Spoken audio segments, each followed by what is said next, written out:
Hello students, we are towards the end of our fifth topic, children. The topic's name, as we know, it was Say's law of market. Say's law of market, children, basically is a statement which says that supply will create its own demand. We have discussed Say's law with reference to two different markets, two different types of economic systems. One is a barter system. So we have Say's law in a barter system. Then children, we also had Say's law in a money economy. Now we are going to study today, children, some of the theory questions in the sense like what are the implications of the Say's law. Say's law, children, has got few implications on the economy. इसका सबसे पहला जो implication आता है which says that since there is some kind of automatic adjustment in the economy, that means the economy every time you don't need to interfere. हर बार आपको बच्चे लोग economy में interfere करने की जरूरत नहीं होती है और उसकी वजह से हम लोग इतना तो assure कर सकते हैं बच्चे लोग that every time the supply will always be equal to demand. Supply always equals demand. And you don't need to make any kind of deliberate attempts in order to make them equal. Market में बच्चे लोग short run में अगर थोड़ा सा भी कुछ मतलब डिसइक्विलिब्रियम दिखता है कि लाइक सप्लाई ज्यादा है या फिर डिमांड कम है, डिमांड ज्यादा है, सप्लाई कम है, तो in the long run children they will automatically get adjusted. So supply will always remain equal to demand. अभी सप्लाई और डिमांड इक्वल है बच्चे लोग, तो उसमें से और एक इंप्लीकेशन दिखाई देगा आपको कि इकोनॉमी में आपको दो चीजें ज्यादातर दिखाई नहीं देगी. एक होता है अनएम्प्लॉयमेंट. इसका दूसरा मतलब ये होता है बच्चों कि लाइक इकोनॉमी में हमेशा आपको फुल एम्प्लॉयमेंट मिलेगा, that resources are optimally utilized. और दूसरी बात बच्चों लोग ओवर प्रोडक्शन नहीं होगा क्योंकि जितना प्रोड्यूस हुआ है उतना डिमांड तो होने वाला ही है, तो इसका मतलब there is no over production और ना ही अनएम्प्लॉयमेंट होगा बच्चों लोग इकोनॉमी में. अच्छा, now the question arises children कि if there is any kind of unemployment of resources, okay क्या बोला है, if there is any kind of unemployment of resources, मतलब बच्चों लोग आपको लगता है कि कुछ रिसोर्सेस अनयूटिलाइज्ड है, ऐसे ही पड़े हुए हैं. हाँ तो ठीक है चिल्ड्रन, मतलब क्या होता है कि आप वो जो अनएम्प्लॉयड रिसोर्सेस है, जैसे कि बच्चों लोग मेरे पास 2-3 मशीन ऐसे खाली पड़े हुए हैं, उसको हम लोग यूटिलाइज नहीं कर रहे, तो you can do one thing children, you can use that machine to produce more output. आप उसका ज्यादा प्रोडक्ट, जैसे कि आप एग्जिस्टिंग मशीन्स के साथ में कुछ 10,000 यूनिट्स बनाते हो, 2 मशीन्स खाली पड़े हुए बच्चों, उसको भी काम पे लगा दो, 2,000 यूनिट्स एक्स्ट्रा बनेंगे. अभी हमको पता है कि जो नया यूनिट्स का प्रोडक्शन हुआ है वो अपना डिमांड खुद ही क्रिएट करने वाला है. So you don't need to worry about demand children. आपको डिमांड के बारे में टेंशन लेने की जरूरत नहीं. तुम सप्लाई करो, डिमांड ऑटोमेटिकली क्रिएट होगा. So it will create some kind of equivalent income to demand whatever is produce. जब आप प्रोडक्शन चालू करोगे तो उसकी वजह से लोगों के हाथ में इनकम आएगा और उसे होगा क्या बच्चे लोग उसको परचेस कर सकते हैं, मतलब डिमांड क्रिएट होगा. अच्छा, दूसरी बात, कभी कभी हमने देखा है बच्चों लोग कि लाइक सेविंग्स और इन्वेस्टमेंट्स में डिफरेंस आता है.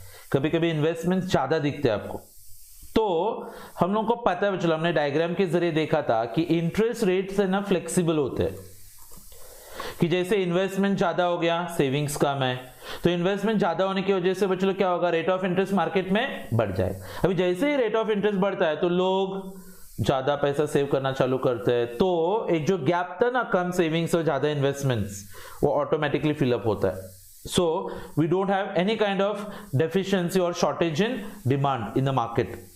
अच्छा, one more thing children here, that wage rate flexibility बोलते हैं उसको. What is wage rate flexibility? कि wages can be increased or wages can be decreased. Though wages are basically flexible upwards. पगार जो होता है बच्चों लोग वो कम करना इतना आसान नहीं होता बच्चों लोग, लेकिन आप आसानी से बढ़ा सकते हो. अगर आप फैक्ट्री में काम करने वाले वर्कर्स का सैलरी बढ़ाओगे तो मुझे नहीं लगता वहां पे कोई भी प्रोटेस्ट करेगा. हाँ, लेकिन अगर आप कम करना चाहोगे तो there will be a lot of protest. So wage rate flexibility will bring about full employment of labour.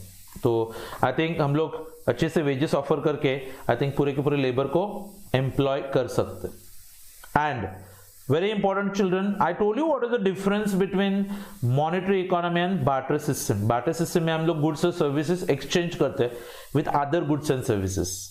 अच्छा, मनी इकोनॉमी में हमने देखा है कि that money is used as a medium of exchange to facilitate transactions. तो transactions को आसान करने के लिए हमने किसको इंट्रोड्यूस किया है बच्चों लोग? पैसे को. तो ये इम्प्लीकेशंस होते हैं बच्चों, इम्पैक्ट होता है अपने इकोनॉमी के ऊपर सेज लॉ का. अच्छा, now any law children would be impracticable without certain assumptions. तो क्या क्या assumptions होते देखते हैं. सबसे पहले देखो, full employment of labour and resources. ये तो हमने ऑलरेडी डिस्कस किया हुआ है बच्चों लोग कि जितने भी क्लासिकल इकोनॉमिस्ट है जिनके नाम भी हम लोग को पता है, okay, David Ricardo, for example like J S Mill, Irving Fisher, ये सब लोगों ने अज्यूम किया बच्चों लोग कि इकोनॉमी में फुल एम्प्लॉयमेंट होगा. और फुल एम्प्लॉयमेंट होना बच्चों लोग कोई एबनॉर्मल सिचुएशन नहीं होता, it's a very normal situation. और अगर बाय चांस थोड़ी देर के लिए मार्केट में if there is some kind of unemployment, तो थोड़ी देर के बाद वापस से economy will return back to its original position of full employment. मतलब कुछ भी सिचुएशन में फुल एम्प्लॉयमेंट हासिल कर ही सकते हैं हम लोग. यस. अच्छा, देन फ्लेक्सिबिलिटी ऑफ, दो चीजें बहुत फ्लेक्सिबल रहेगी बच्चों लोग यहाँ पे, wages, prices, and then there is a third one, that is rate of interest. Okay, wages तो flexible है, prices को भी बच्चों हम लोग constant assume नहीं कर सकते हैं, और तीसरी बात है rate of interest. अच्छा, और जब flexible, देखो बच्चों अगर ये मेरे दो हाथ है यहाँ पे और अगर इसको मैं rigid पकड़ता हूँ, rigid मतलब you can not move them, तो आपको पता है बच्चों लोग एक कभी भी इक्वल नहीं हो सकते. लेकिन मेरे दोनों हाथ फ्लेक्सिबल है, if both these hands are flexible children, then there would be some point of time जब ये दोनों equal होते हैं. तो जब चीजें flexible होती है तो उन दोनों के बीच में equilibrium हासिल करना आसान होता है. So flexibility will ensure that there is equality between demand for labor and supply of labor. अच्छा, interest rate होते हैं तो बच्चों लोग supply of money and the demand for money. अच्छा, and there is one more thing children, that is equality between savings and investments. तो ये चीजें इक्वल होती है flexibility. So things have to be flexible. बच्चों अगर रेट ऑफ इंटरेस्ट ऊपर नीचे नहीं करेगा तो शायद सेविंग्स और इन्वेस्टमेंट्स में वो इक्वालिटी नहीं दिखेगा आपको. यस. अच्छा, assumption number 3 children which says that there is perfect competition in the market. अभी just going back to 12th standard children जहां पे हमने perfect competition के बारे में सुना था. परफेक्ट कंपटीशन बच्चों एक ऐसा सिचुएशन होता है जो परफेक्ट होता है, इन द सेंस कि like children there is large number of buyers and sellers, free entry, free exit, homogenous goods available होते हैं बच्चों लोग. अभी देखो, you people should be aware children कि दो टाइप के मार्केट्स रहेंगे हमारे पास. एक होता है चिल्ड्रन फैक्टर मार्केट और एक होता है प्रोडक्ट मार्केट. फैक्टर मार्केट में हम लोग क्या करते हैं? Buying and selling of labour. अच्छा, buying and selling of land. अच्छा, borrowing and lending of capital. अच्छा, what happens in the product market children? Goods and services. So ये सब के सब मार्केट्स में बच्चों लोग परफेक्ट कंपटीशन रहेगा, गवर्नमेंट इंटरफेयर नहीं करेगी, this one some kind of freedom और लेजिस फेयर करके बोलते हैं उसको. So markets should be perfect. अच्छा, very important assumption children which says that there should be direct relationship between money wages and real wages. What is money wage children? अगर मुझे 10,000 का salary मिलता है बच्चों तो वो मेरा मनी वेज होता है. अच्छा, वो 10,000 के सैलरी में मैं क्या चीजें परचेस कर सकता हूँ बच्चों लोग, वो क्या होता है? मेरा रियल वेज होता है. It's nothing but the purchasing power. So money wages और रियल वेजेस में रिलेशनशिप डायरेक्ट रहेगा. जैसे कि मनी वेजेस बढ़ने से रियल वेजेस भी बढ़ने चाहिए. अगर बच्चों लोग मार्केट में महंगाई आ गई है तो आपका पगार बढ़ेगा, लेकिन आपका खरीदने का ताकत बढ़ेगा क्या? नहीं. पहले क्या होता था बच्चों लोग, 10,000 रुपए आते थे सैलरी और मैं उसमें एक रेफ्रिजरेटर परचेस करता था. अच्छा, अभी मुझे 12,000 का सैलरी मिल गया, लेकिन तब तक मार्केट में फ्रिज का प्राइस भी 12,000 हो गया है. सो मेरा मनी वेज इंक्रीज हुआ है क्या, लेकिन मेरा रियल वेज इंक्रीज हुआ है? नहीं. So this should be directly related and proportional. So if there is any change in money wage, then there should be change in the real wage, that also should be in the same direction. और ये कब होगा बच्चों लोग? जब market में prices same रहे. क्योंकि अगर प्राइसेस बढ़े बच्चों लोग तो मनी वेजेस बढ़ेगा लेकिन रियल वेजेस नहीं बढ़ेंगे. And this is a free market economy. आपको पता है बच्चों लोग, मैंने आप लोगों को बताया हुआ इससे पहले भी, 3 अलग अलग इकोनॉमिक सिस्टम्स होते हैं. एक होता है children capitalism, Then children, we have got something what is related to socialism, and then lastly we have got mixed economy. Socialism में आपको पता है गवर्नमेंट सब कुछ कंट्रोल करता है. मिक्स इकोनॉमी में बच्चों लोग कुछ चीजें प्राइवेट के पास होती है, कुछ चीजें गवर्नमेंट के पास. अभी हम लोग यहाँ पे क्या अज्यूम करें बच्चों लोग, फ्री मार्केट इकोनॉमी. मतलब क्या होता है बच्चों लोग, everything handled by the market.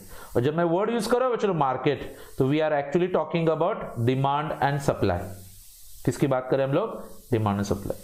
तो इक्विलिब्रियम एस्टैब्लिश होगा बच्चों लोग इन किसकी वजह से, मार्केट की वजह से. मतलब ऑटोमेटिकली चीजें एस्टैब्लिश होती है equilibrium. That means indirectly children there is no need for the government to interfere in the economy. Government को बीच में आने की जरूरत नहीं होती है. यस, ये कुछ अजम्पशंस है बच्चों इसके. अभी जहां पे अजम्पशंस है वहां पे आपको फ्री में कुछ क्रिटिसिज्म्स या फिर लिमिटेशंस मिलेंगे. Just because children I have always taught you कि अजम्पशंस रियल नहीं होते हैं. हम लोग अज्यूम करते कि ऐसे होता है. अभी सवाल आता है कि like sir why do we assume, assume करते क्यों है, क्योंकि वैसे नहीं होता है इसलिए हम लोग उसको अज्यूम करते. अच्छा, अगर वैसे नहीं होता है मतलब वो उसका लिमिटेशन हो गया. ठीक है. अच्छा, नाउ चिल्ड्रन सेज लॉ ने हम लोग को बताया कि लाइक ऑटोमेटिक टेंडेंसी होता है, फुल इक्विलिब्रियम. हाँ, लेकिन आप सबको पता है कि लाइक ना ये ऑटोमेटिक इक्विलिब्रियम को बहुत सारे लोग एक्सेप्ट नहीं करते. अच्छा, और क्योंकि इसके बहुत सारे अजम्पशंस है बच्चों जो अनरियलिस्टिक है, उसकी वजह से ये क्लासिकल थियरी को बहुत सारे इकोनॉमिस्ट ने क्या किया हुआ है, रिजेक्ट किया हुआ है. ये तो होते रहता है, आप सब लोगों को पता है. ठीक है. अच्छा, सो क्वेश्चन अराइजेस चिल्ड्रन कि केन्स ने बुक लिखा था 1936 में. बुक का नाम क्या था पता है आपको, general theory of employment, interest and money. अच्छा, और उन्होंने बच्चों लोग मतलब जो अंडरलाइन थियरी है ना बच्चों लोग केन्स का, उसको ही उन्होंने यहाँ पे टोटली रिजेक्ट किया बच्चों, ही टोटली अटैक. जैसे कि एक आध एग्जांपल देने का रहेगा तो उन्होंने क्या अज्यूम किया, there is no need for the government to interfere. जबकि केन्स ने बोला बच्चों कि there is a need for some deliberate intervention by the government so that the economy will function properly. आप सबको पता है अगर गवर्नमेंट इंटरफियर नहीं करेगा इकोनॉमिक्स में तो इकोनॉमिक फ्लक्चुएशंस बढ़ जाएंगे चिल्ड्रन. ठीक है. सो केन्स क्या बोलता है कि फुल एम्प्लॉयमेंट जो है ना, फुल एम्प्लॉयमेंट ये कभी कभी होता है and it's not so special for him, ये ऑटोमेटिकली चलते रहता है. बट समटाइम्स इक्विलिब्रियम को डेलिबरेटली लाना पड़ता है. अच्छा, अभी जितने भी क्लासिकल अजम्पशंस थे जो क्या बोलते थे ऑटोमेटिक सब चीजें ठीक होती है. हमने एक टॉपिक पढ़ा है बच्चों लोग, बिजनेस साइकिल्स. हमने देखा था किस तरीके से अप्स एंड डाउन्स होते हैं बिजनेस में. यस, अभी ये लोग क्या बोलते हैं, ऑटोमेटिक एडजस्टमेंट होता है. क्या होता है, ऑटोमेटिक एडजस्टमेंट. अगर इकोनॉमी डिप्रेशन जाएगा तो ऑटोमेटिकली वो रिकवर भी करेगा. लेकिन 1930s का जो डिप्रेशन हुआ था स्टार्ट बच्चों लोग, जब वर्ल्ड वॉर 1918 में खत्म हो गया और towards the end of 1929 we started with the great depression of 1930s. तो सवाल ये था कि लाइक डिप्रेशन बच्चों ऑलमोस्ट 1935-36 तक चल ही रहा था, बहुत साल तक था. तो सवाल ये था कि अगर चीजें ऑटोमेटिकली ठीक होती है तो फिर ये डिप्रेशन क्यों ठीक नहीं हो रहा था. So it gave a blow to the classical theory. मतलब ये पूरा का पूरा मतलब चलो आपको सीधा सीधा लगेगा कि अरे ये जो क्लासिकल थ्योरी था ना जो बोलता है कि लाइक ऑटोमेटिकली सब कुछ ठीक होता है, ये बकवास था. और ये जो इतना अनएम्प्लॉयमेंट बढ़ रहा था बच्चों लोग, तो ध्यान रखना केन्स ने बताया था कि लाइक ये अनएम्प्लॉयमेंट को ठीक करने के लिए गवर्नमेंट को कुछ स्पेशल स्टेप्स उठाने पड़ते हैं. और ये पूरा का पूरा क्लासिकल थ्योरी बच्चों लोग अनरियलिस्टिक हो गया था. ठीक है. अच्छा, so what are some of the limitations of this theory. अभी अभी हमको बताया गया था बच्चों लोग कि फ्लेक्सिबल होते हैं वेजेस. वेजेस क्या होते हैं, फ्लेक्सिबल. लेकिन आपको पता है बच्चों लोग वेजेस पगार है ना सिर्फ ऊपर की तरफ फ्लेक्सिबल होता है. तुम उसको कम करने के लिए जाओगे तो आपको सबको पता है कि वो फ्लेक्सिबल नहीं होते. अच्छा, नाउ सपोज कि आप बच्चों लोग किसी कंपनी में आप सीधा जाके किसी का सैलरी कम कर सकते हो. Can you reduce money wage? No children, it is very difficult. Why? Because there is a concept of trade unions. क्या होता है, ट्रेड यूनियन. ट्रेड यूनियन में क्या होता है बच्चों, एक फैक्ट्री में काम करने वाले सब वर्कर्स अपना एक यूनियन बनाते हैं. हाँ, तो वो लोग कलेक्टिव बार्गेनिंग करके पगार बढ़ा के ले सकते, लेकिन जिस दिन तुम बोलोगे ना कि हम लोग सैलरीज कम करने वाले आपका, हाँ, तो वो लोग हड़ताल पे बैठेंगे, तोड़फोड़ करेंगे, आंदोलन करेंगे या फिर लॉकआउट भी कर सकते बच्चों लोग. अच्छा, दैट मीन्स कि workers would always fight very hard to prevent reduction in money wages brought about by a rise in general price level. जब प्राइसेस बढ़ते बच्चे लोग तो वर्कर्स को ऑटोमेटिकली अपना पगार कम लगता है, हाँ, तो वो लोग स्ट्रगल करेंगे कि उनका वेजेस कम ना हो. And they suffer from money illusion. Money illusion का मतलब क्या होता है बच्चे लोग कि they always require more money. जब महंगाई बढ़ती है तो लोगों को लगता है कि लाइक हम लोगों के पास थोड़ा ज्यादा पैसा होना चाहिए. ठीक है. अच्छा, रियल वेजेस को हम लोग रिड्यूस कर सकते हैं बच्चों लोग, और उससे क्या होगा बच्चों लोग, we can stimulate employment more easily by allowing prices to rise by then reducing money wage rates. तो सैलरीज कम करके हम लोग बच्चों लोग थोड़ा एम्प्लॉयमेंट को स्टिम्युलेट कर सकते हैं. लेकिन कौन सा सैलरी बच्चों लोग, रियल वेजेस. क्योंकि आप सबको पता है मनी वेजेस को आप रिड्यूस नहीं कर पाओगे. अच्छा, दूसरी बात, here one more thing children you can observe that under employment equilibrium करके दिया है. See there is a full employment equilibrium, मतलब फुल एम्प्लॉयमेंट भी आएगा और aggregate demand would be equal to aggregate supply. लेकिन आप सबको पता है बच्चों लोग कि कभी कभी अंडर एम्प्लॉयमेंट इक्विलिब्रियम भी होता है. मतलब क्या होगा, कंट्री चिल्ड्रन फुल एम्प्लॉयमेंट से थोड़ा पहले है, मतलब अब तक देश में फुल एम्प्लॉयमेंट नहीं आया, लेकिन aggregate demand is become equal to aggregate supply. तो बात करेंगे बच्चों हम लोग नेक्स्ट लेक्चर में एग्रीगेट डिमांड और एग्रीगेट सप्लाई. हाँ, तो अब सबको पता है बच्चों लोग कि ऐसे भी हो सकता है कि इकोनॉमी अब तक फुल एम्प्लॉयमेंट रेट पे नहीं पहुंचा है, लेकिन फिर भी देश में एग्रीगेट डिमांड और एग्रीगेट सप्लाई इक्वल है. तो ये क्या हो गया, अनएम्प्लॉयमेंट इक्विलिब्रियम करके बोलते हैं उसको. अच्छा, the third point it says children that Say's law is unrealistic. Say के लॉ को सीधा सीधा क्या बोला गया है, unrealistic. Why children, because supply does not necessarily create its own demand. Why, because investment may not always be equal to saving. ऐसे भी तो हो सकता है कि लाइक जितना इन्वेस्टमेंट उतना सेव नहीं हो रहा, जितना सेव हो रहा है उतना इन्वेस्ट भी नहीं होता रहेगा. और अगर ये दो चीजें सही नहीं है बच्चों लोग तो फिर सेज लॉ कैसे आएगा ना, क्योंकि लोग बोलते हैं supply will always create its own demand. क्योंकि अगर तुमने थोड़ा पैसा बचा के रखा है लेकिन वो पैसा इन्वेस्ट नहीं हुआ है बच्चों लोग, तो फिर वो पैसा वापस से फ्लो ज्वाइन नहीं करता है यहाँ पे. ओके, देन इंटरेस्ट, जो इसके बारे में हमने पढ़ा था बच्चों लोग, demand for money, supply for money. So वहां पे क्या डिटरमाइन होता है अपना, इंटरेस्ट रेट. लेकिन आप सबको पता है बच्चों लोग that interest rate is not an equilibrating factor. मतलब क्या होता है, देखो ये सेविंग्स, इतना इन्वेस्टमेंट. अभी इन्वेस्टमेंट का डिमांड बढ़ा तो ऑटोमेटिकली क्या होगा, रेट ऑफ इंटरेस्ट बढ़ जाते हैं. अभी क्योंकि मार्केट में ज्यादा रेट ऑफ इंटरेस्ट मिलता है तो लोग क्या करते हैं, सेविंग्स करते हैं, तो ऑटोमेटिकली सेविंग्स बढ़ गए, ये इक्विलिब्रियम आ गया. हाँ, बट यू नो कि this things may not be always becoming equal in the market. और आप सबको पता है रेट ऑफ इंटरेस्ट, पर चलो मार्केट में रेट ऑफ इंटरेस्ट बढ़ गया तो मैं सीधा थोड़े ना इन्वेस्टमेंट बढ़ा सकता हूँ. क्यों, पर चलो क्योंकि मेरे पास पैसा होना भी तो चाहिए ना. मतलब क्या हो गया कि आपके पास इनकम होगा तभी तो आप सेव करोगे, लेकिन यहाँ पे इनकम का कोई भी बात नहीं किया उन्होंने. वो लोग बोलते देखो रेट ऑफ इंटरेस्ट बढ़ने से सेविंग्स बढ़ जाएंगे. अरे लेकिन मेरे पास पैसा होना भी तो चाहिए सेव करने के लिए. So we can say that the rate of interest has got only marginal effect on savings, because saving को डिटरमाइन करने वाला एक बहुत इंपॉर्टेंट फैक्टर है बच्चों लोग. मैंने एरो रखा है वहां पे, कौन सा, income. So investment is determined by the rate of interest और मार्जिनल एफिशिएंसी ऑफ कैपिटल. हाँ, तो आई थिंक सेविंग्स और इन्वेस्टमेंट्स के बीच में बच्चों लोग जो इक्विलिब्रियम आता है वो रेट ऑफ इंटरेस्ट से भी ज्यादा किसकी वजह से आता रहेगा, इनकम की वजह से, जबकि इन्होंने इनकम को यहाँ पे इग्नोर किया हुआ. अच्छा, then they have neglected the role of money.